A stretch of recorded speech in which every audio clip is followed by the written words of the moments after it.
Tonight, an expression of sympathy from the Indonesian ambassador as the grief-stricken families of Andrew Chan and Myuran Sukumaran return home. Well, I think the words are cold comfort, actually, to the families. Well-intentioned, no doubt, but too little, too late. Australian aid touches down in Nepal as Australian travellers evacuate. Shutting down a town, thousands rally in central Melbourne tonight against the closure of remote Aboriginal communities. And still seeking answers 20 years on for a senseless young death. And I miss him so much. Please just help me understand why he was taken.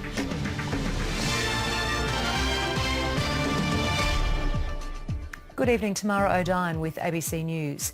Grief-stricken family and friends of Andrew Chan and Myuran Sukumaran have arrived home.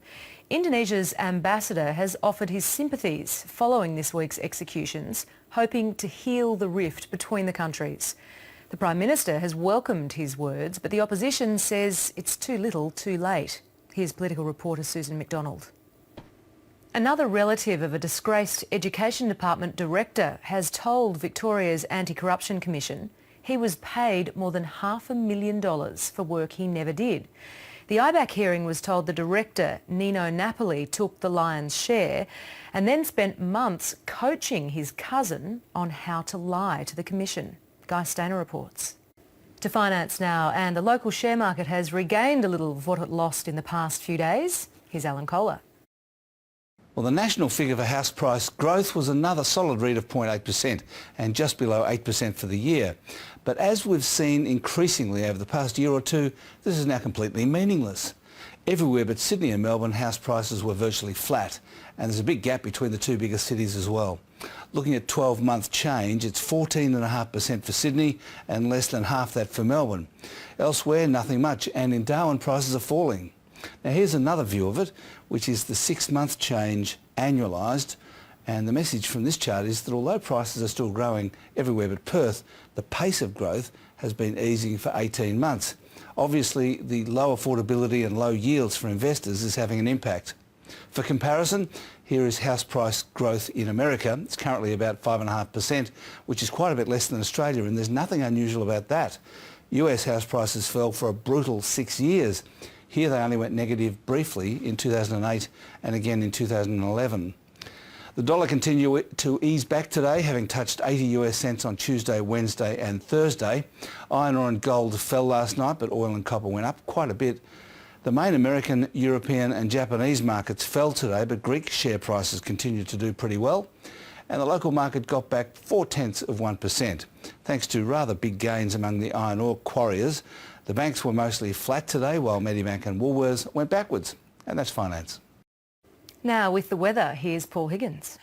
Tam, we had a beautiful warm start to May and there's more sunshine on the way on Sunday, but it will be cloudy tomorrow. 24 degrees at Eden, Hope, Hopeton, Port Fairy and Walpiup, so it wasn't just the north that felt the warmth, and sunny throughout after some morning fog in Gippsland. Mount Hotham was chilliest overnight with 0, 1 at Strathbogie and also at Coldstream. Then our warmest day for more than 2 weeks, 23.1 in Melbourne City at 2:18 this afternoon. But it's been bucketing down over southeast Queensland, rain rates of 100 millimetres per hour, flash flooding there. In Brisbane, 175 millimetres since 9 a.m, making it now its wettest May day on record, and the day's not over. 330 millimetres in Caboolture to the north of Brisbane, all as a low develops along a trough. Out here in the west, we have Cyclone Quang, which has kicked up winds to 120 kilometres per hour, but it's rapidly losing strength as it bears down on the coast.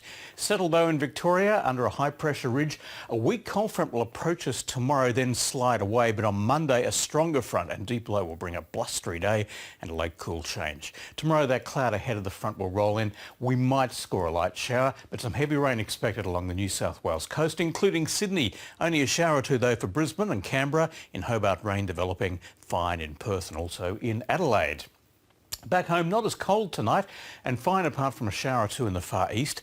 Mild again tomorrow with a possible shower or two developing from the west, mostly over the southwest and the northern slopes of the ranges, a light to moderate north to northwest wind. A northerly on the bays at 15 to 25 knots, turning northwesterly at 10 to 15 knots late in the afternoon. Well, a cloudy day coming up in Melbourne, but it will be mild, 13 to 21 degrees, a 20% chance of an afternoon shower. Otherwise, it should be fine with a moderate northerly wind. On Sunday, areas of fog early in the morning, then a mostly sunny day with light winds at pleasant 20. Monday, though, a strong north wind by the afternoon as a shower or two moves in, 21. Tuesday, the temperature nosedives to 15, a windy day with a shower or two. Wednesday, a 50-50 chance of late shower, 17. Thursday, a morning shower or two, 15. And fine next Friday and 16. Thanks, Tam. Thanks, Paul. And that's it for this evening's bulletin. Coming up 7:30 with Sabra Lane. That's next.